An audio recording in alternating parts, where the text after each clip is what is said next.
અમરેલી જિલ્લામાં ભારે વરસાદ વચ્ચે 108 એમ્બ્યુલન્સ ફાયર બ્રિગેડ અલગ અલગ બચાવ કામગીરી કરીને માનવ સેવાનું ઉત્તમ ઉદાહરણ પૂરું પાડ્યું। અમરેલી જિલ્લામાં ભારે વરસાદને પગલે અનેક વિસ્તારોમાં બચાવ કામગીરી હાથ ધરવામાં આવી હતી।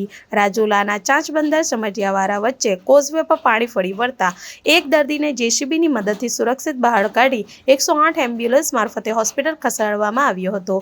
બીજી તરફ અમરેલીમાં ભારે વરસાદ અને સંભવિત પૂરની સ્થિતિ વચ્ચે ફાયર વિભાગે એલર્ટ મોડ પર છે। ગઈકાલે રાત્રે લીલિયા રોડ પર પાણીમાં ફસાયેલ 4 વ્હીલ કારને ફાયર ઓફિસર એચ.સી. ગઢવીના માર્ગદર્શન હેઠળ ફાયર ટીમે સફળતાપૂર્વક રેસ્ક્યુ કરી હતી।